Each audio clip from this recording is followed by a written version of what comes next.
안녕하십니까 독자 여러분. 4.11 총선을 향한 정치권의 움직임이 빨라지고 있습니다.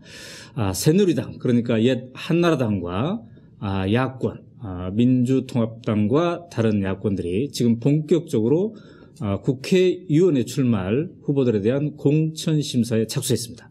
그래서 이해찬의 정석정치, 오늘은 이 공천심사위원회에 대해서 본격적으로 알아보도록 하겠습니다. 안녕하십니까, 총님? 예, 반갑습니다. 네. 정말 이제 선거 분위기가 서서히 무르익고 있습니다. 네. 여야가 이제 공천심사위원회를 다 구성을 했는데요. 특히 총리님께서 지금 상임 고문으로 계시는 민주통합당도 강철규 씨를 위원장으로 확정했습니다. 근데 강철규 씨하고는 좀 개인적으로 어떤 인연이 좀 총리님 있으시나요? 예, 제가 총리로 있을 때 네. 공정거래위원장을 아주 잘하셨어요. 네. 공정거래위원장이 재벌들을 이렇게 맞으면 관리하는, 네네. 감시하는 기능을 하는 곳인데 네. 되게 중간에 낙마하는 경우가 아주 많습니다. 그렇죠. 근데 강철규 위원장이 근자에 아마 유일하게 3년을 네. 임기를 다 맞추신 그런 분이죠. 아주 네. 강직하신 분입니다. 네네. 자, 그동안 이제 여러분들이 그 민주통합당의 공천심사위원장으로 이 물망에 오르락내리락 했었는데 결국 이제 강철규 총장님, 그러니까 현재는 우석대 총장님이죠. 예. 이분이 이제 결정이 됐습니다. 물론 이제 여러 사람들의 추천이 있었겠지만 한명숙 대표의 의중, 이것도 상당히 중요하게 작용했으리라 보는데요. 강 위원장과 한명숙 총리는 어떤 좀 인연이 있었던가요? 국민의 정부 때 네. 한명숙 총리가 그 여성부 장관 네. 그 하실 적에 그 강철규 총장이 당시에 부패방지위원회 위원장 네. 같이 아마 국민의 정부에서 활동을 하셨을 거예요. 네. 그래서 그렇군요. 서로 인연이 있고 네. 또 나이도 비슷하십니다. 비슷하셔서 아마 네. 그 강철규 위원장은 서울 상대를 나오시고 네. 한명숙 총리는 이화여대를 나오셨는데 네. 그때가 되게 63세대 바로 직후에 네. 학생운동을 했던 네. 그런 분들입니다. 그래서 아마 비슷하실 겁니다. 예. 자, 이렇게 뭐 언론에 누가 공천위원이 될까, 또 누가 위원장이 될까, 이제 많은 최종 결정되기 전에 많은 그 보도들이 있었습니다만, 이렇게 공천위원들을 확정하는 과정에서 가장 입김이 센 사람들은 누구입니까? 심사위원장 선정에서요. 네네네. 심사위원. 위원과. 아무래도 당 그 대표와 최고위원 이분들이 이제 그 당의 대의성을 가지고 있는 분들이니까 네. 그분들이 제일 우선 결정권을 많이 가지고 있다고 보고 당 대표가 역시 그 중에서도 제일 결정권을 많이 가지고 있다고 봐야죠. 네. 그러니까 최고위원들이 추천을 해서 예. 당 대표가 이제 최종 결정을 하는 그런 구조겠죠. 합의제 구조니까 네. 추천해서 공동으로 합의가 돼야 네. 최종적으로 확정이 되죠. 네. 그런데 이제 민주통합당의 경우 보면은 이 공천심사위원을 결정하는 과정에서 조금 잡음이 있었습니다. 예. 그러니까 문성근 최고위원 같은 경우에는 왜 우리가 추천한 사람이 되지 않았느냐 이렇게 해서 한때 이제 당무겁을 할까요? 이런 모습도 있었는데요. 이제 그런 경우 보면은 이게 이제 선뜻 합의가 안 되는 경우도 있나 보죠? 합의가 그 경우는 합의가 안 된 건 아니고 네. 문성근 최고위원이 추천한 사람이 당외 인사인 줄 잘못 알았던 거예요. 그래서 당내 인사를 이미 그 7명을 다 채워버렸기 때문에 네. 이분이 당외 인사인 줄 아니까 못 들어가게 돼버린 거죠. 일종의 일부러 배제한 게 아니고 네. 말하자면 착오가 생긴 겁니다. 네. 근데 이미 한번 확정이 된 거기 때문에 네. 고치기가 어려워서 그렇게 처리가 된 건데 네. 과정상의 실수라고 봐야죠. 네. 그래서 이제 그렇게 심각한 것은 아니었군요. 네, 일부러 배제한 게 아니고 과정상의 오류였기 때문에 네. 다른 방식으로 이제 그 문성근 최고위원이 추천한 사람이 못 들어간 네. 그런 과정을 비례대표 심사위원 때 또 반영을 해준다라든가 네. 그 총선 기획단에 또 더 반영을 해준다라든가 네. 그렇게 보완을 하는 쪽으로 지금 가고 있죠. 그래서 이제 문성근 최고위원도 당무에 복귀하고 예. 이렇게 뭐 그 후에 그런 큰 후유증은 없었던 걸로 그렇습니다. 이렇게 보입니다만, 자, 그런데 이제 보니까 그 위원장을 제외하면 외부 인사가 7명, 그 다음에 내부 인사가 7명, 이렇게 7대7 구도를 가져갔더라고요. 예. 보통 그런데 이제 한나라당을 보니까 한나라당은 위원장 포함해서 외부 인사가 8명이고 내부 인사는 3명밖에 안 되거든요. 이렇게 그 민주통합당의 경우는 한나라당에 비해서 내부 인사가 많은 게 어떤 특별한 이유가 있나요? 아니 원래 이제 반반으로 구성을 하기로 했던 거죠. 아 원래가 반반으로 네. 그동안에도 그래 왔고 네. 이번에는 이제 반반으로 구성을 하면서 위원장이 외부 사람이 되니까 8대7이 된 거죠. 네. 8대7로 이제 구성을 한 것이고 이제 그 비율이 중요한 것이 아니라 네. 심사하는 사람들이 심사할 만한 안목과 네. 사회적 경험 이런 것을 가지고 있느냐가 중요한 거죠. 아, 그렇다면 지금 이제 그 외부에서 위원장 포함해서 8명이 왔고 내부에서는 또 7명 그 현역 국회의원들로 이렇게 구성이 됐단 말이죠.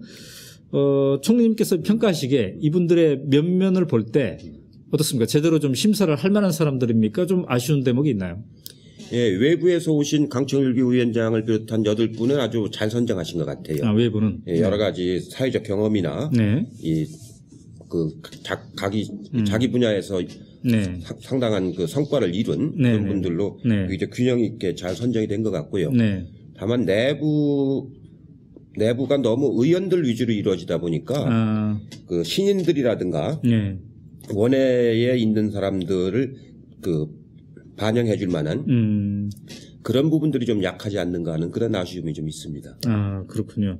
그러니까 지금 그 내부에서 이렇게 현역들이 들어갔는데 노영민 국회의원, 또 박기춘, 백원우, 우윤근, 그리고 전병헌, 조정식, 최영희 이렇게 7명의 의원들은 전부 다 이게 현역이라는 거죠. 현역인데 지금 원외위원장이 약 한 180명 가까이 되거든요. 네. 그리고 또 신인들이 또 뭐 대거 참여하지 않습니까? 네. 그런 사람들의 목소리를 대변해 줄 수 있는 그런 그 심사위원이 좀 한두 명 좀 있어야 되는데 네. 그런 게 없이 전부 현역으로 된 것이 그 일반 국민들에게 보이기에는 너무 현역 특권 지키기가 되지 않겠느냐. 네. 그런 좀 우려를 낳을 수가 있는 거죠. 아, 그렇군요. 네. 그리고 이제 외부 심사위원으로는 아까 강철구 위원장 말씀하셨고, 김호기 교수. 이 김호기 교수는 뭐 오랜 동안. 예, 오랫동안. 민주당과 인연을 좀 가졌죠? 그 밖에서 뭐 연구 활동이라든가. 시민단체 활동을 열심히 하면서. 네. 정치 사회학을 잘 공부하신 분이기 때문에. 네. 아주 좋은. 도종환 씨는 이제 여러분들이 잘 아시는 분이고요. 문미란, 이분은 이제 미국 변호사인데, 그리고 이남주 교수, 또 조선희 기자는 전 기자죠. 한겨레 신문의 기자. 언론인 출신이고요. 조은 교수, 이분이 여성학회 회장을 하신 분이고, 그리고 최영애 씨도 또 이제 여성 쪽에서 일을 했던 국가인권위원회 그 사무총장을 하신 분이죠. 자, 이렇게 보면은 여성이 상당히 많이 포진되어 있네요. 여성이 그 규정상 30%를 여성으로 하게 돼 있습니다. 그러니까 15명 중에서 30%니까 네. 4.5니까 5명을 여성으로 하게 돼 있죠. 안배가 되어 있군요. 자, 그런데 이렇게 외부와 내부가 위원장을 제외하면 반반인데 7명씩 통상적으로 이렇게 공천심사위원회가 구성되면은 밖에서 그 일부 독자들은 그런 생각을 할 수 있을 것 같습니다. 내부 인사들이 다 주도하는 거 아니야, 저거? 왜냐하면 사정이 밝기 때문에 외부 인사들은 뭐 다른 일 하다가 어찌 보면 이렇게 잠깐 와서 짧은 시간에 이런 정치의 생리라든지 그 인맥의 풀에 대한 소화 능력이라든지 이런 것들이 과연 있을까? 그래서 내부 인사가 주도하는 거 아니냐? 이렇게 생각할 수 있을 것 같은데요. 어떻습니까? 여기 공천심사위원회는 예전하고 좀 다릅니다. 네. 이번에는 나중에 말씀드리겠습니다만 이 공천심사위원회에서 그 공천을 결정하는 것이 아니고 그 경선을 하기 위한 기준, 기준과 방법, 절차를 결정하는 거거든요. 네. 그렇게 해서 최종 결정은 이제 일반 국민들이 참여하는 모바일 경선에다가 다 맡기는 거거든요. 네네. 그래서 여기서 최종적으로 결정하는 것이 아니기 때문에 그 기준을 만드는 데이기 때문에 그 내부 인사가 다 하고 말고 할 그 여지가 별로 없죠. 그렇죠. 그러니까 전에는 공심위원회에서 뭔가 선정이 되면은 거의 확정인데 됐는데 이번에는 이제 예선전 정도 그쪽 그 예비 경선 거기까지 관리를 하고 그 다음에 본 경선은 이제 국민들이 참여하는 그 모바일 경선으로 넘어가기 때문에 이 옛날과는 성격이 좀 다르죠. 그리고 또 특이한 점은 지금 이 민주통합당의 경우는 이 공천심사위원회가 비례대표에 대한 결정권은 어떻습니까? 없죠, 지금. 네, 이건 네. 지역구 출마자에 관한 것만 하고 네. 비례대표 전국구 후보에 관해서는 별도의 공천심사위원회를 따로 만들어서 거기서 이 경쟁 방식으로 따로 선출하게 됩니다. 자, 이번에 그렇게 하는 이유는 이제 비례대표도 좀 독특하고 새로운 방법으로 해야 되기 때문에 그런 것이죠. 예. 네. 비례대표도 이제 옛날처럼 최고위원들이 나눠 먹기 이렇게 하지 않고 네. 그 한명숙 대표 지금 구상은 네. 이 앞으로 우리 사회에 중요한 역점을 둬야 될 분야가 있지 않습니까? 네네네. 한반도 평화라든가 네. 복지 문제, 교육, 네. 보육, 네. 주거, 네. 보건의료, 환경, 인권, 네. 뭐 노동 이런 중요한 분야에 이제 비례대표를 이제 선정을 하는데 네. 공모를 해서 그 분야별로 공모를 해서 네. 공모에 참여한 사람들이 또 이제 토론 같은 걸 해서 경쟁을 시켜가지고 네. 이 모바일 투표를 하게끔 하는 그런 방식으로 이제 하려고 하는 거기 때문에 네. 그건 별도의 그 심사위원회를 별도로 따로 두게 네. 되는 거죠. 자, 오늘은 이제 그 민주통합당 중심으로 이 공천심사위원회의 역할에 대해서 알아볼 텐데요. 통합진보당의 경우는 이렇게 별도로 공천심사위원회를 뭐 외부 인사를 들어서 한다든가 이런 것은 없는 것 같습니다. 여기를 보니까 이미 지난해 12월 11일 날 그 전국 운영위원회가 결정을 해서 예비 후보자 자격심사위원회 이런 거를 설치했더군요. 그래서 여기에서 이제 자격을 심사해서 이미 지금 상당하게 109군데의 지역구 단일 후보를 이미 확정해 놓은 그런 상태입니다. 그러니까 이게 당마다 약간씩 이제 어떻게 후보를 결정하느냐 이 방식도 좀 차이가 있는 거죠. 다르죠. 이제 그 민주통합당은 지금 여론 지지가 높아지면서 그 예비 후보에 등록한 사람들이 숫자가 굉장히 많아요. 네. 한 지구당에 작게는 5명, 많게는 네. 10명 이상 신청들을 했기 때문에 네. 그분들에 관한 자격심사와 예비 경선을 거쳐서 본 경선까지 가는 절차가 좀 길고 엄격할 수밖에 없지요. 근데 이제 통합진보당의 경우는 네. 당선까지 갈 수 있는 유력한 지역이 많지 않기 때문에 네. 내부적인 경쟁도 좀 약하고 비교적 그래서 절차가 좀 단순할 수가 있지요. 네. 그 점이 각 당의 상황마다 좀 많이 다릅니다. 네. 또 지역마다 또 많이 다르고요. 그래서 통합진보당 같은 경우에는 일단 예비 후보들이 많으면 우선은 그 예비 후보들끼리 좀 단판을 짓게 하고. 예, 당사자가. 네, 당사자가. 네. 이제 그래도 안 되면은 당에서 이렇게 조정안을 제시하고 또 그래도 이제 안 되면 당원 투표 50% 그리고 여론조사 50% 이런 방법을 통해서 최종적으로 이제 한다고 하는데요. 그쪽 사람들 얘기는 뭐 그렇게 최종적으로까지 이렇게 경선할 정도로 갈 곳은 한 8개나 9군데 정도밖에 안 될 것이다. 이렇게 이제 얘기를 하고는 있습니다. 자, 이게 이제 통합진보당의 이제 경우인데 그렇다면 이제 다시 민주통합당 얘기로 돌아와서요.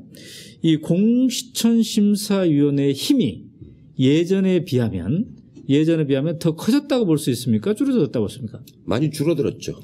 이제 우리나라 공천의 그 과정을 보면은 네. 옛날에는 총재가 거의 전권을 가지고 했었죠. 그냥 네. 하향식으로 네. 그 공천을 준다고 그러죠. 그러니까 제왕적 총재죠. 네. 네. 공천을 준다고. 준다. 그리고 비례대표 같은 경우는 그 특별 당비를 또 뭐 몇십억씩 내게끔 해서 네. 그 이제 하는 일방적인 하향식 공천을 하던 시절이 있었죠. 네네. 대개 13대, 14대 때까지가 그랬어요. 네네. 그러다가 이제 그 후에는 많이 바뀌어서 조금씩 이제 경쟁을 하는, 경선을 하는 구도로 이렇게 이제 바뀌어 왔는데 경선도 선거인단이 당원들 내에서 네.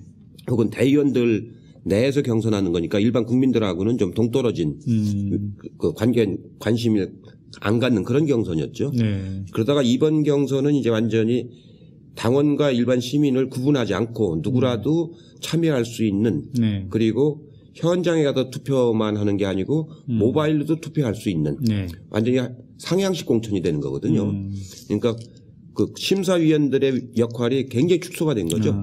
그러니까 심판을 보는 역할이죠. 네. 네. 결정을 하는 역할이 아니라. 그러니까 아마 기준을 어떻게 만드느냐에 따라서 조금씩 다르긴 할 텐데 그래도 심사위원들의 역할이 옛날하고는 많이 축소가 된 거죠. 이게 이제 일종의 국민경선, 국민공천이라고 봐도 이제 과언이 아니죠. 근데 그럼에도 불구하고 제 주변에도 이제 공천심사위원으로 들어왔으면 좋겠다 이런 전화를 받은 사람도 있고 또 이제 공천심사위원장 물망에 올랐던 분도 제가 이제 알고 있습니다만 그분들 주변에서 이렇게 들러나온 얘기는 친구로서 맞지 말라고 그랬다 이런 얘기를 많이 하더라고요. 그래서 왜 그러냐 그랬더니 이게 좋은 소리는 못 듣고 칼질하는 쓴 잔을 이렇게 해야 되는 그런 곳이다 이런 얘기를 하던데 그렇게 되죠. 왜냐하면 최종적으로 일반 국민들 모바일 경선에 나가는 사람은 2명이 원칙이고 이제 예외적으로 뭐 3명이 이제 나가게 될 텐데 신청자들은 뭐 7, 8명이고 최종적으로는 2명이 이제 예비 후보로 나갈 텐데 그럼 5명한테 욕 먹고 2명한테 좋은 소리 듣는 거니까 심사위원들이 그 부담이 많이 될 겁니다, 실제로. 자, 그러면 공천심사위원회와 당 지도부의 관계. 이게 또 이제 관심사인데요. 한편으로는 긴장감이 있을 수 있겠고 또 한편으로는 어느 정도 소통이 잘 되어야지 호흡이 맞아야지 또 좋은 공천이 이루어질 수 있을 것 같은데요. 어느 선에서 이 적절한 균형을 유지해야 될까요? 최종적으로는 공천심사위원회를 통과해서 경선에서 당선된 사람이 최고위원회의 의결을 거쳐서 당무위원회 의결을 거쳐야 이제 후보로 확정이 되는 거거든요. 그러니까 최고위원회가 마지막으로 맞으면은 그 필터링을 할 수 있는 기관이죠. 이제 그런 관계가 있고 또 하나는 이 공천심사의 기준이 지역마다 조금씩 다를 건데 그런 지역이 민주통합당 후보가 당연히 당선되는 곳, 아예 당선되지 않는 곳, 또 이제 경쟁이 심한 곳 이런 데마다 그 공천 기준 방식이 달라지거든요. 그런 거를 심사위원회와 당 최고위원회가 긴밀하게 협의해서 기준을 만들어야죠. 그러니까 아까 말씀하신 거는 공천심사위원회에서 일정한 결정이 이루어졌다 하더라도 당 최고위원회에서 당 지도부가 이 사람은 안 되겠다 이렇게 할 권한도 여전히 갖고는 거부권은 있습니다. 거부권은.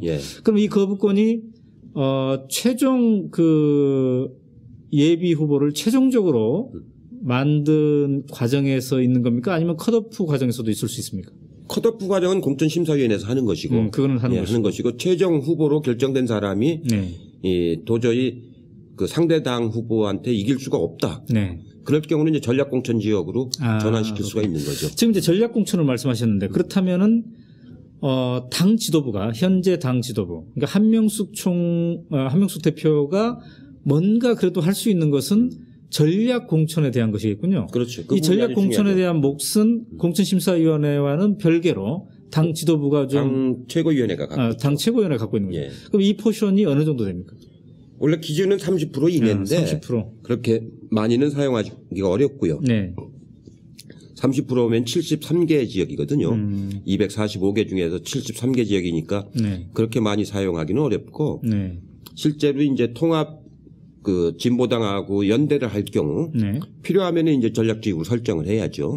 그런 경우라든가 아니면 정말로 외부의 인사 중에서 그 이번에 꼭 정체성 때문에 그 아주 유능한 분을 모셔와야 될 경우라든가 또 아니면은 이제 상대방 후보하고 우리 후보 갖고는 도저히 경쟁이 안 되겠다.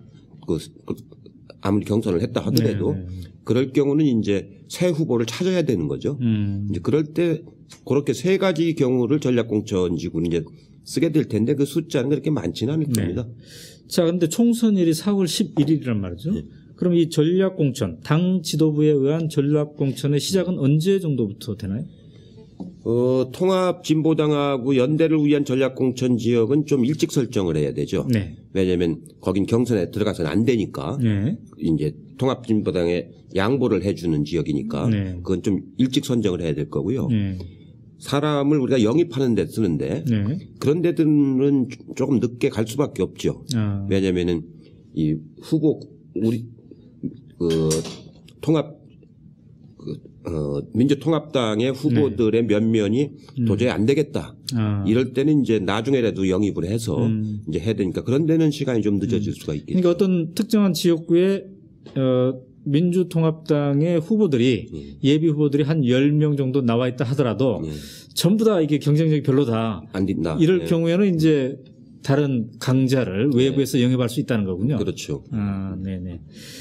자, 그렇다면 이렇게 이제 공천심사위원회도 혁신적으로 운영되고 있고 역할과 위상이 달라졌다면 옛날에 그 잡음이 가장 많이 일었던 게 이제 비례대표를 돈으로 산다 이런 얘기였지 않습니까? 이번에는 그런 것들이 거의 사라진다고 봐야 됩니까? 아니면 돈의 힘 이런 것들은 좀 이제 여지가 있다고 보십니까? 돈의 힘은 없고요.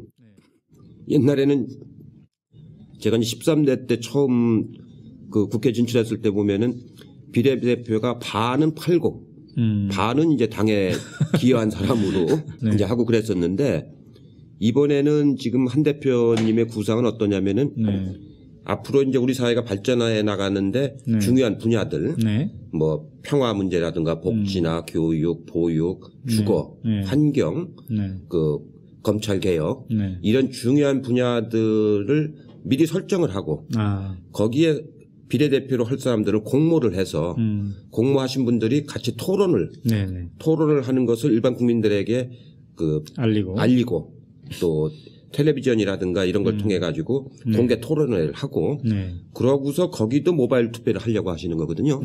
그러니까 굉장히 완전 개방된 공천이 되는 거죠. 그렇죠. 그러니까 돈이 개입할 여지는 뭐 거의 없죠. 자, 이러한 어떤 혁신적인 비례대표 선정 방안은 총리님께서 이 정석 정치에서 몇 차례 언급을 이제 하셨는데 그게 실현이 되는 거군요. 그 방향으로 가고 있습니다. 네네. 자, 근데 아까 말씀하실 때 옛날에는 비례대표를 반 정도는 돈으로 팔고 반 정도는 이제 제대로 했다 그러는데 근데 반을 돈으로 팔았던 이유 중에 하나가 어떤 총선 자금을 그쪽에서 마련하는 그런 의미가 좀 있지 않았습니까? 옛날에는 그 국가에서 정당에 보조금을 주질 않았어요.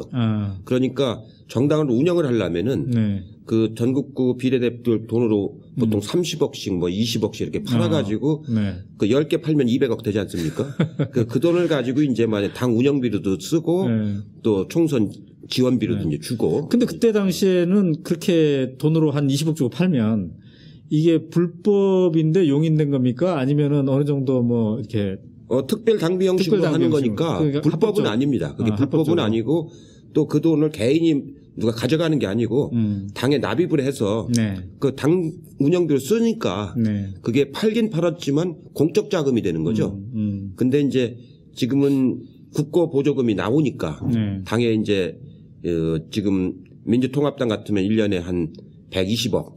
올해 총선이 있는 해에는 한 500억 가까이 나옵니다. 총선 대선이 있기 때문에. 그러니까 그렇게 비례대표를 돈 받고 팔 이유도 없어졌고 또 팔아서는 안 되죠. 이제 정부로부터 국가 재정으로부터 지원을 받고 있기 때문에. 그러니까 좋은 사람을 뽑는 쪽으로 이제 전념하는 쪽으로 가는 게 당연한 거죠. 자, 여러분은 지금 이해찬의 정석 정치를 보고 계십니다.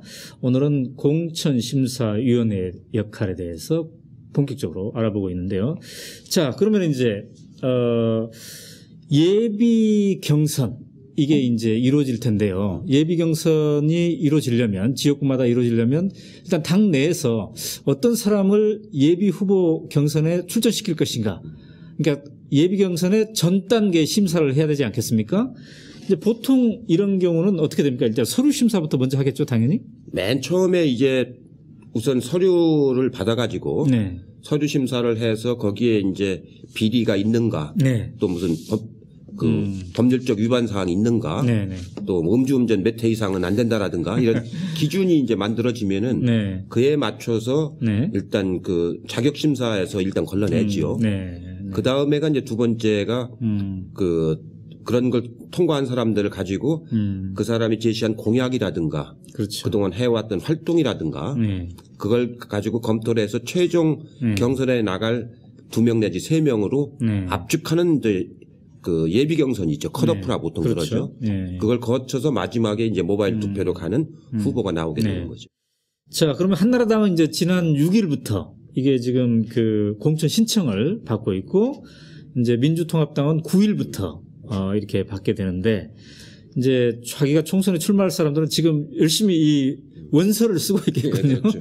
예, 원서를 쓰고 있을 텐데, 그래서 이제 민주통합당 경우는 13일부터 본격적으로 심사를 이렇게 한다고 합니다. 그러면은 이 원서 자체를 얼마나 성의 있게 쓰느냐 이것도 좀 중요하죠. 중요합니까? 거기엔 자기를 알리는 기회이기 때문에 네. 자기의 공약사항이라든가 네. 이 경력이라든가 네. 자기의 정치적인 철학이나 포부를 알리는 게이기 때문에 그걸 잘 쓰는 건 아주 중요하죠. 네. 그렇다면은 이제 그 어떤 사람은 약간 과장해서 쓸 수도 있는데 네, 그래서는 안 되겠죠?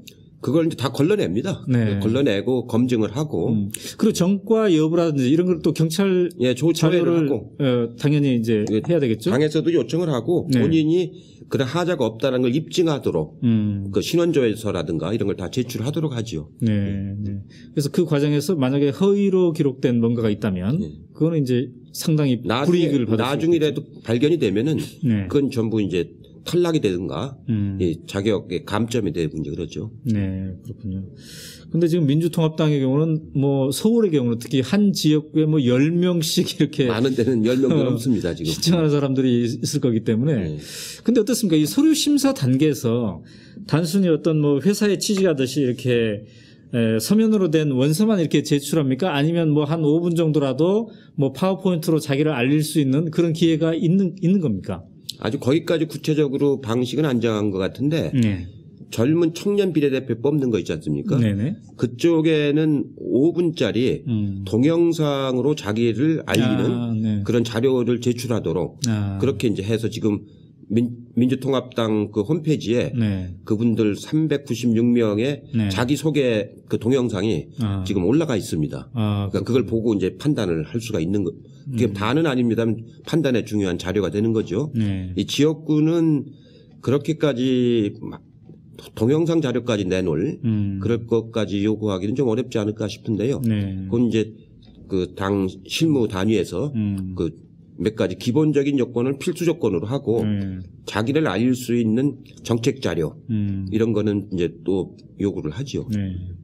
만약에 동영상 자료 제출하려면 또 동영상 편집 대행 업체들이 또 많이 그렇죠. 일이 생기겠군요. 자, 근데 보도에 보니까 그 민주통합당 같은 경우에는 서류 심사를 포함해서 3단계로 후보를 검증하려고 한다 그러더라고요. 그러니까 우선 도덕성을 체크하고 그다음에 정체성, 이 후보가 우리 당의 이념에 맞냐 이런 걸 체크하고 그다음에 이제 경쟁 지수, 경쟁력을 점검한다고 하는데요. 근데 말이죠. 이 경쟁력 분야에서 적어도 민주통합당처럼 제1야당 정도 수준이 되면은 어떤 전국 단위의 지역구별 전국 단위의 여론조사를 해서 뭔가 당 스스로가 이 후보의 경쟁력에 대한 그 데이터를 가지고 있지 않아야 될까 싶은데 그런 걸 합니까? 당연히 하죠. 당연히 해서 당에는 상시 여론조사는 체계가 있거든요. 네. ARS로 상시 여론조사하는 체계가 있고 또 필요한 경우는 여론조사 기관에다가 의뢰를 하지요. 그러니까 당사자들한테 이제 공탁금을 받습니다. 네. 가령 여론조사 비용을 공동으로 분담한다. 네. 해가지고 받아가지고 그걸로 여론조사 기관에다 의뢰를 하지요. 네. 그러니까 당 전체가 혼자서 하려면 많은 돈이 들어가는 일이지만 후보자들이 자기 비용이니까 자기를 평가받기 위한 비용이기 때문에 공탁금을 좀 내갖고서 하면은 아주 전국적으로 체계적인 조사가 나오지요. 그리고 이제 당 차원에서는 이제 그런 후보 간의 조사만이 아니고 이번 총선에 필요로 하는 여러 가지 정책이라든가 슬로건이라든가 그 선거의 어떤 개념 이걸 파악하기 위한 아주 세밀한 조사는 또 따로 하지요. 그런데 이제 이렇게 예비 후보들 중에 신인들도 있겠으나 이미 현역 의원도 있지 않겠습니까? 그러니까 현역 의원과 새로 신청한 신인이 함께 이제 경쟁을 해야 되지 않겠습니까? 그럴 때 공천심사위원회에서나 당에서는 현역 의원의 경쟁력에 대해서 심사를 할 텐데요. 평상시에 당 차원에서 이 현역 의원이 얼마나 열심히 활동을 했는가 이런 걸 정하는 어떤 기준이 있나요?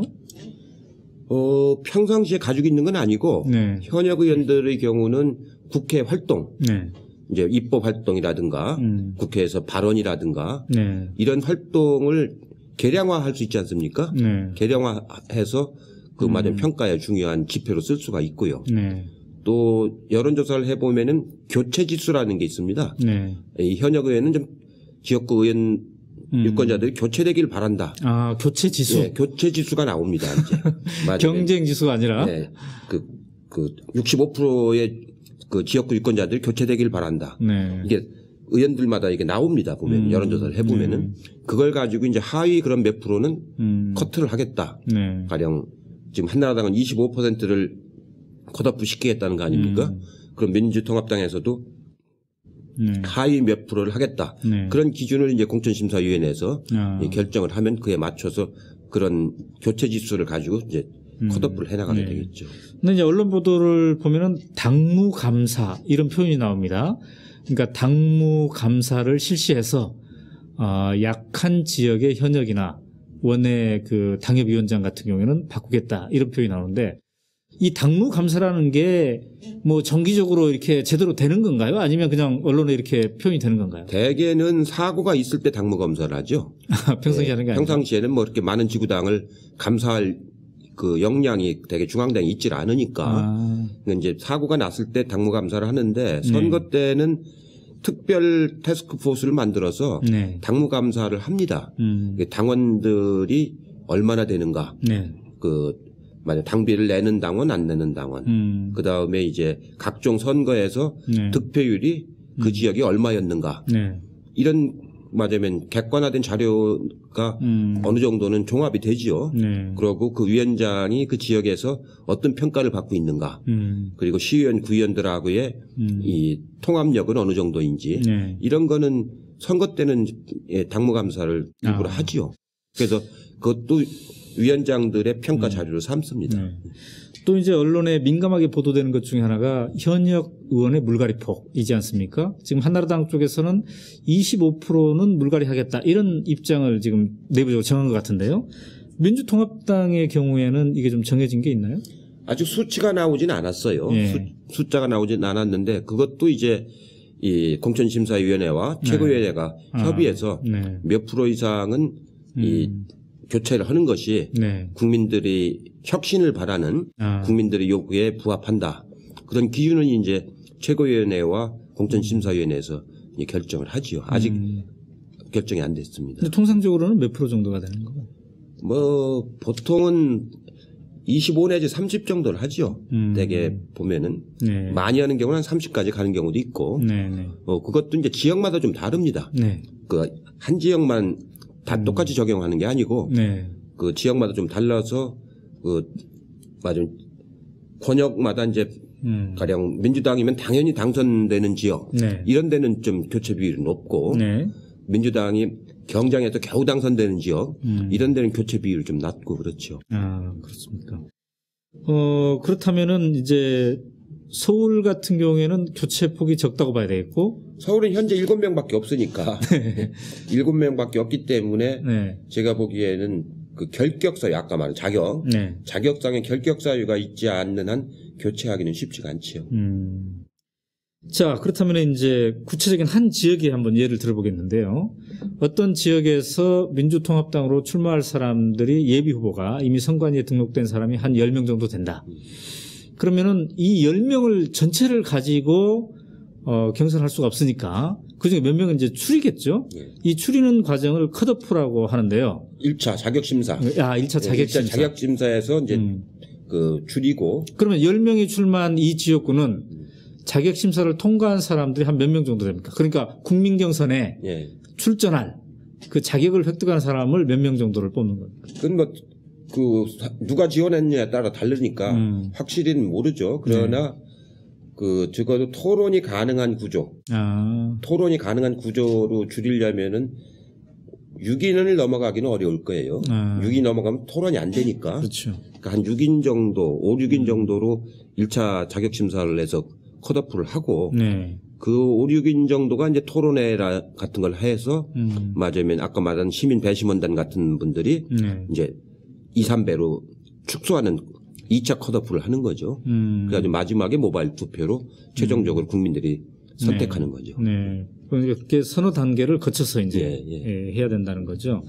근데 지금 말씀하신 것은 이제 이번에 민주통합당의 최종 후보를 선정하는 과정은 완전 국민 경선으로 한다. 그렇죠. 이런 이제 방침이 지금 정해져 있는 거죠. 오늘 최고위원회에서 결정을 했습니다. 네네네. 6일자 최고위원회에서 이제 결정을 했는데, 그렇다면은 기존의 당원을 뭐 동원한다든가 이런 거는 이제 없어지는 거죠. 없어지는 거죠. 의미가 없는 거죠. 예.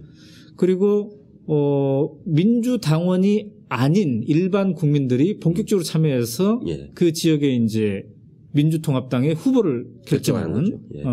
이게 상당히 엄청난 변화네요. 큰 변화죠. 네. 그러니까 당원이 아닌 일반 국민들이 참여해서 당의 후보를 결정하는 거니까 네. 지난번 그 지도부 선출 마냥 그 굉장히 큰 변화가 오는 거죠. 근데 그때는 지도부 선출에서는 뭔가 이 당원과 대의원의 가중치 이런 게 있지 않았습니까? 조금 줬는데 이번에는 이제 아예 없는 없습니다. 거죠. 예. 네, 그런 면에서 본다면은 더 적극적인, 더 과격한 공천혁명이죠. 더 과격한 이렇게 완전 국민 경선이죠. 뭐 처음이니까 네. 거의 공천혁명이라고 봐야죠. 근데 이제 이 과정에서 가장 큰 특징은 이제 모바일을 전면 결합하겠다는 건데 이거는 기존의 선거법을 고치지 않아도 지금 되는 방향으로 가고 있는 거겠죠? 선거법하고 통신비밀보호법을 고치면은 더 활발하게 경선하기가 좀 쉽습니다. 근데 한나라당이 그 부분에 대해서 협조를 안 해서 못 고치게 되면은 네. 현행 법의 범위 내에서 네. 모바일로 할 수 있는 방법을 찾아야 되거든요. 지난번에 이제 총리님께서 제시한 게 그런 방법들입니다. 신청 단계에서 신원을 확인하거나 예. 아니면 투표 단계에서 신원을 확인하거나 이 두 가지 정도는 두 가지에다가 네. 아예 전자 그 주민등록표를 네. 신청할 때 같이 접수처에 보내는 기술이 있습니다. 그렇게 하는 경우는 본인이 모바일로 할 수가 있는 거죠. 그러니까 2월 임시국회에서 여야가 정개특위에서 이 모바일 투표에 대한 얘기를 해보자 이랬는데 그게 여야 합의가 안 된다 하더라도 민주통합당 단독으로도 이번에 이제 공천 과정에서 예비 경선 과정에서는 모바일이 가능하다. 이런 말씀하시고요. 예, 예. 네. 자, 그렇다면은 역시 지난번에 민주통합당 지도부 선출할 때와 마찬가지로 전철 타고 가면서도 할 수 있고 그러면요. 화장실에서 할 수도 있고 네. 누워서도 투표를 할 수 있는 이제 있는. 그런 시대가 본격적으로 열리는 거겠군요. 네. 근데 아까 그 시민 배심원제라고 잠깐 언급하셨어요. 예. 이건 왜 필요한 거고 이게 뭡니까 이게? 이 이제 가령 200몇 군데 네. 가령 아까 말한 1차 관문을 통과한 네. 한 5명의 후보들이 있다. 네. 그 사람들이 여론조사 방식으로라든가 거기다가 모바일을 도입할 수는 없잖아요. 네. 그러니까 그 사람들 중에도 더 압축을 하기 위한 중간 맞으면 평가단이라고 볼 수가 있죠. 네.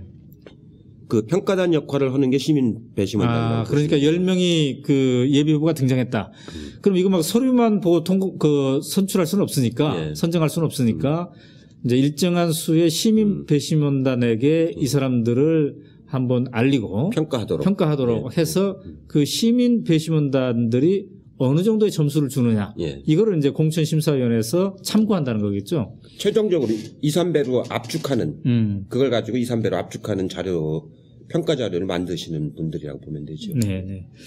자, 그렇다면 이제 현역 의원하고 그다음에 전에 한번 국회의원을 했으나 떨어져서 지금 원외에서 당협위원장을 하고 있는 사람하고 그다음에 또 이제 이번에 이 찬스에 내가 한번 해봐야 되겠다 이렇게 생각하는 신인들하고 이 크게 세 부류가 이제 엉켜서 예. 내부 그 경쟁을 하게 되는 건데요. 민주통합당 최고위원회 이런 회의록들을 보면은 정치 신인에 대한 배려 장치가 필요하다 이런 목소리들이 있단 말이죠. 그러면 현재 그 검토하고 있는 것들은 어떤 겁니까? 어떤 것들을 통해서 정치 신인들이라 할지라도 나도 한번 도전해 볼까? 나도 한번 가능성이 있을 것 같아. 이런 장치가 어떤 경우에 제일 이제 신인들을 위해서 배려되는 게 그 모바일 투표거든요. 모바일 투표 그 자체가. 왜냐하면 그 현역 의원들이나 전직 그 의원들은 이미 당에서 오랫동안 생활을 했기 때문에 그 자기들을 지지하는 당원들을 많이 가지고 있죠. 그러니까 거기다가 투표를 붙이면은 당연히 그 사람들이 당선되는 거거든요.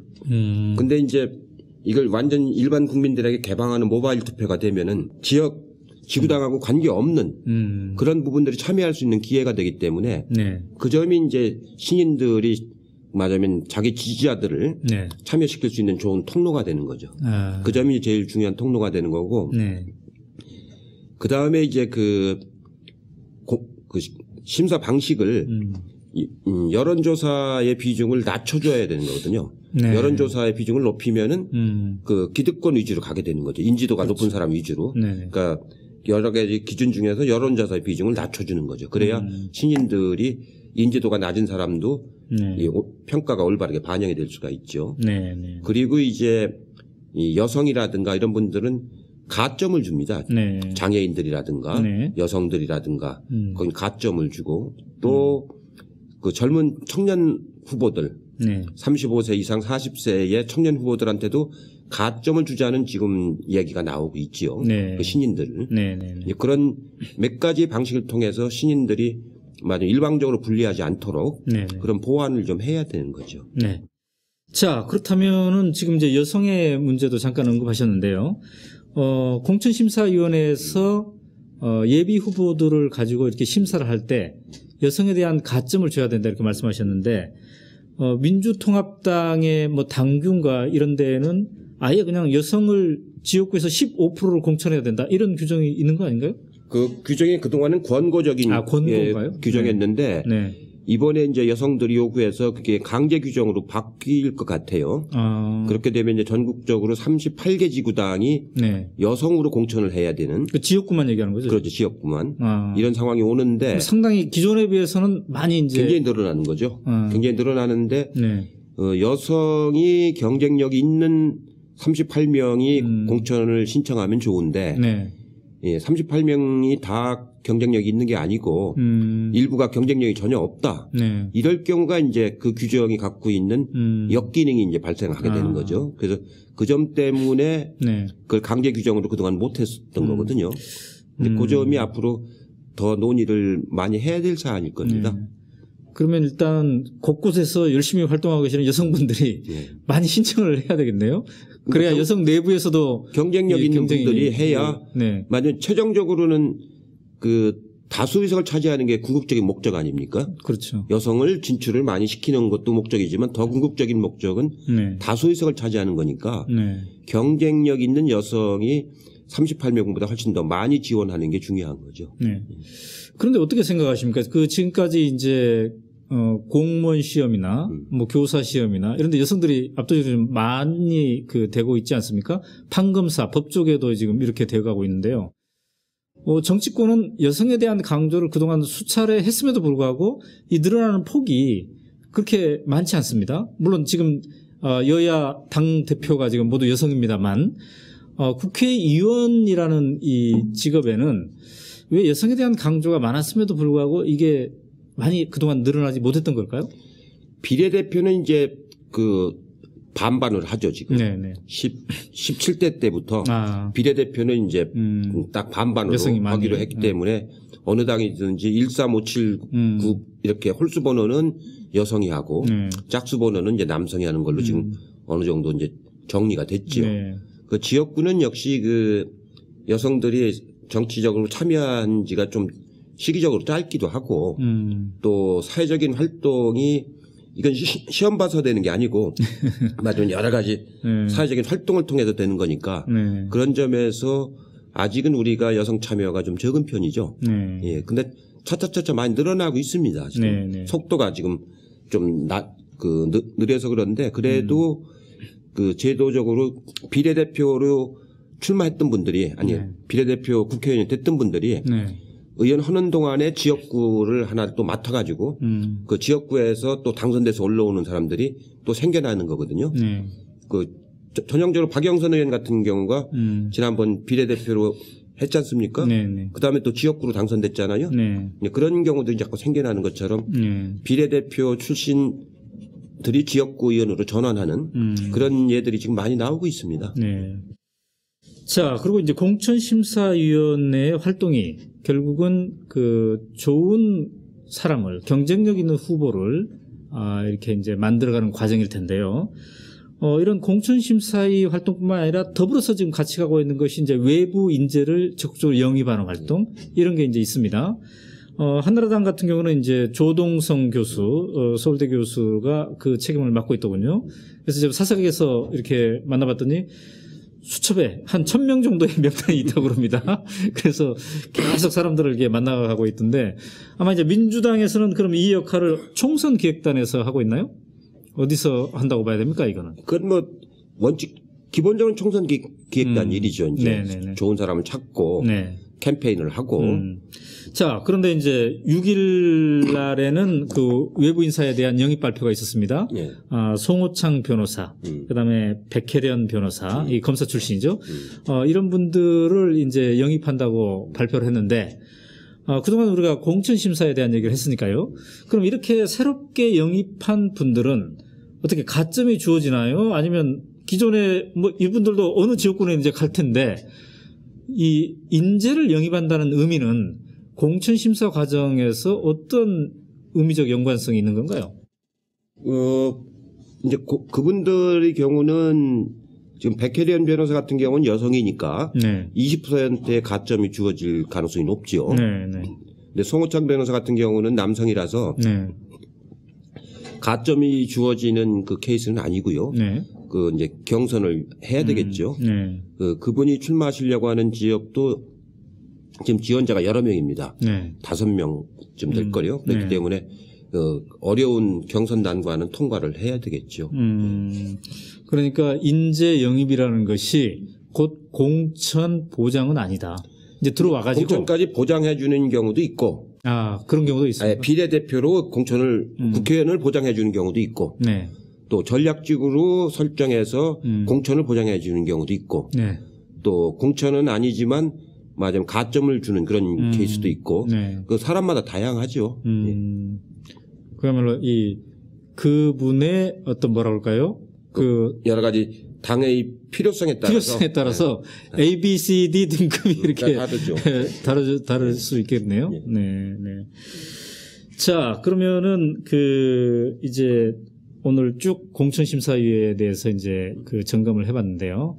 결국 이것이 비례대표로 그다음에 지역구로 가서 이제 경쟁력 있는 후보가 되기 위해서 이런 작업을 하는 것인데 총리님은 이제 한때가 아니죠. 5번이나 국회의원을 하셨죠.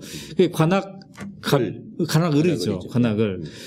이런 옛날에 자기가 오랫동안 지역구 했던데 이거는 제2의 고향 같겠습니다. 그렇죠. 거기서 제가 벌써 산지가 정치를 안 했을 때부터 거기서 오래 살았으니까 네. 산지가 한 40년 가까이 되니까 거의 뭐 네. 고향이나 마찬가지죠. 네. 네. 그러면 이제 뭐 일일이 언론 보도를 이렇게 보지 않다 하더라도 우리 지역구에서는 지금 어떤 일들이 벌어지고 있구나. 네. 어떤 후보들이 이렇게 뛰고 있구나. 근데 그 지역구만을 보면은 어떻습니까? 이번에 민주통합당은 어떨 것 같습니까? 제가 활동했던 관악을구는 네. 호남을 빼놓고는 전국에서 민주통합당이 제일 강한 지역이거든요. 네. 그러니까 지금까지 13대 국회 이후로 소선거구제 국회가 실시된 이후로 네. 새누리당 옛날 한나라당이죠. 네. 거기 한 번도 당선이 안 됐던 그런 네. 지역인데 네. 그리고 지난 서울시장 보궐선거 때도 네. 거의 배 이상 이긴 그런 지역이기 때문에 네. 한나라당이 당선되기는 아주 어렵고 민주통합당 내의 경선 네. 그리고 통합진보당과의 그렇죠. 단일화. 네. 이정희 대표가. 네, 통해서 되는 분이 당선이 된다고 봐야죠. 그래서 이제 이정희 대표가 그 지역구로 가면서 또 이제 주목을 많이 받고 있는, 네. 그런 거죠. 그런 측면에서 본다면 이제 앞으로, 이 민주통합당 내에서의 공천도 중요하겠지만은 또 이렇게 다른 야당과의 함께 연대를 해야 되는 네. 그 후보 단일화 과정이 필요할 텐데, 전체 지역구에서 그런 후보 단일을 하기는 어렵겠습니다만 이른바 전략 지역에서는 그런 것들이 이루어지지 않겠습니까? 그렇죠. 한 몇 군데 정도를 예상을 하고 있습니까? 이제 지금 비공식적인 접촉을 어느 정도 지금 하고 있는데요. 네. 전체 245개 중에서 대부분은 이제 경선을 하는 걸 원칙으로 하고 네. 당대당 네. 경선을 하는 걸 원칙으로 하고 또 아예 경선이 필요 없는 지역이 있죠. 네. 어차피 한나라당이 당선될 거라든가 어차피 안 될 거라든가 네. 그런 지역은 단일화가 필요 없으니까 네. 이제 그런 경우는 이제 경선 자체가 별 의미가 없는 경우가 있죠. 그 다음에 이제 일부 그 1대1 구도를 만들려면은 한쪽이 가령 이 민주통합당이 그 수도권에서 몇 개 지역을 양보를 하면은 그 통합진보당이 수도권의 다른 지역을 공천을 안 줘야 1대1 구도가 되지 않습니까? 그렇죠. 이제 그런 경우가 있어서 그래 전면적인 1대1 구도가 돼야만이 이번에 야당이 과반을 차지할 수가 있거든요. 그러면 몇 개를 요구할지는 아직 구체화되지는 않았어요. 어느 지역을 또 요구할지. 근데 관악을 같은 경우에는 그러면 만약에 통합진보당의 그 이정희 대표 쪽에서 이쪽을 우리한테 양보하라 이렇게 할 수도 있는데 그러나 그 민주통합당 후보로 이미 그 예비 후보로 뛰고 있는 사람들 입장에서는 그 요구를 받아들이기가 굉장히 힘들 수 있겠습니다. 지금 그쪽 지역에는 누가 지금 예비 후보로 뛰고 있느냐면은 현역 의원인 분이 뛰고 있어요.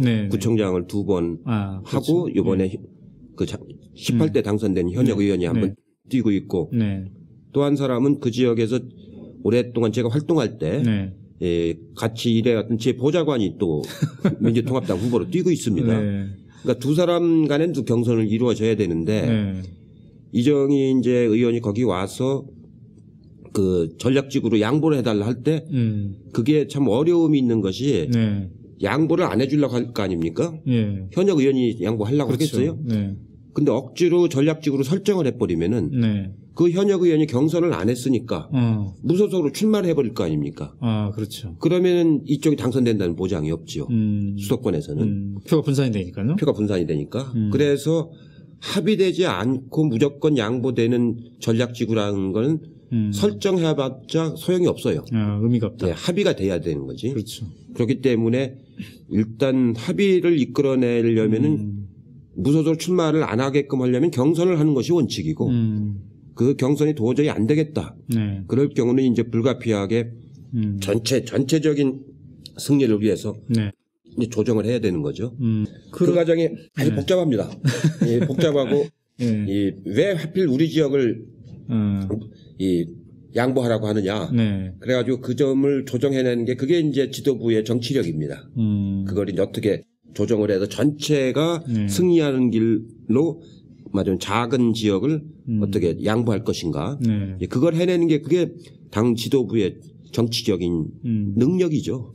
그래도 그러한 그 다른 야당과 민주통합당이 통합진보당이나 이런 다른 야당과 1대1 구도를 만들어내는 게 늦어도 언제까지는 돼야 됩니까? 결과적으로 최종적으로는 3월 중순까지는 이루어져야 돼요. 3월 중순까지. 그래 선거를 들어가는 거니까. 최종 아무리 늦어도 3월 중순까지는 이루어져야 되는 거죠. 근데 지난번에 총리님께서 말씀하시기는 통합진보당의 일정한 인센티브를 줘서라도 경선에 참여하게 해야 된다. 이렇게 이제 말씀하셨는데 그 인센티브라 함은 뭐 어떤 게 있나요? 여러 가지 다양한 방식이 있죠. 이제 가령 아예 전략적으로 설정해서 이렇게 양보해 주는 방법이 있고 아니면은 이제 그 모바일 투표 같은 방식으로 해서 젊은 사람들이 많이 참여하게 해서 유리하게끔 하는 방법이 있고 아니면 이 여론조사의 비율을 아까 말씀드린 좀 대폭 낮춰가지고 하는 방법이 있고 그러니까 그거는 지역마다 그 경합되는 후보마다 후보의 성격마다 좀 다 달라질 겁니다. 하나의 방식만 갖고 되지는 않을 거예요. 근데 예컨대 그러면 관악을 해서 완전 경선을 한다. 그럼 이정희 대표는 현재 상황에서는 어떨 것 같습니까? 최근에 뭐 조사를 해본 건 아니기 때문에 잘 모르겠습니다만 아무래도 그 지역은 민주통합당이 오랫동안 맞아 자리를 잡은 지역이고 뭐 수도권에 가장 강한 지역이니까요. 그렇기 때문에 지금 통합진보당으로서 그 지역에서 그 이기긴다는 건 쉽지는 않을 겁니다. 자, 오늘 이제 이해찬의 정석정치에서 공천심사위의 역할에 대해서 이제 알아봤는데요. 아까도 말씀하셨지만은 역사적으로 이게 보면 그동안 공천심사위의 권한 이런 것들의 변천 과정을 또 당 지도부와의 관계를 보면 이것을 통해서 보더라도 우리 사회가 조금씩 민주화의 방향으로 가고 있다. 이렇게 봐야 되겠죠? 그러니까 한 20년 만에 완전히 하향식 공천에서 거의 80, 90% 상향식 공천으로 바뀐 거거든요. 그러니까 20년 만에 이런 정당 공천 제도는 굉장히 많이 바뀐 거라고 봐야죠. 네. 결국에 이제 시민의 힘으로 시민의 압력에 의해서 정치권도 이렇게 이제 바뀌는 건데 최종적으로는 자기 지역의 그 완전 경선을 할 때 시민이 또 참여해야 되겠군요. 그렇죠. 네. 지난번에 64만 명이 참여하셨지 않습니까? 네. 그분들이 그때 참여해서 본 경험들이 있잖아요. 네. 그리고 재미가 있었잖아요. 네. 그러니까 이분들에게 이번에 지역구 공천에도 참여하시라. 네. 또 비례대표 공천에도 참여하셔라. 이렇게 하면은 제가 보기엔 그분들 중에 상당 부분이 참여할 것 같고요. 네. 그리고 또 새롭게 참여하는 분들도 있을 거예요. 아, 이런 제도가 생겼구나 해가지고. 그래서 잘 운영을 하면은 제가 보기에는 이번에 아주 지난번 못지않은 그런 큰 성과를 낼 수 있을 가능성이 높죠. 지난번에는 그 민주통합당 당원이 아닌 사람들이 한 70만 명 참여했는데 64만 명. 64만 명. 이번에는 어느 정도를 기대하고 계십니까? 아마 제가 보기에는 모바일 경선을 제대로 잘 활용을 하면은 이번에는 100만 명 이상 참여할 가능성이 저는 있다고 100만 봅니다. 명. 예. 왜냐하면 이게 249군데 지역에서 벌어지는 각 지역에서 벌어지는 거기 때문에 각 지역의 후보자들 있지 않습니까? 그분들이 다 참여를 권유를 할 거 아닙니까? 그렇기 때문에 100만 명 이상 참여한다고 봐야죠. 네. 자, 오마이뉴스 독자 여러분 어떻게 보셨습니까? 공천심사위원회가 이렇게 혁신적으로 바뀌고 있는 모습을 짚어봤습니다. 결국 총리님께서 말씀하신 대로 여러분들이 앞으로 어떻게 참여하느냐에 따라서 이 제도가 정말 의미가 있는 것으로 될지 결정이 될 것 같습니다. 오늘 이해찬의 정치정치 여기서 마치겠습니다. 감사합니다, 총리. 수고하셨습니다. 네.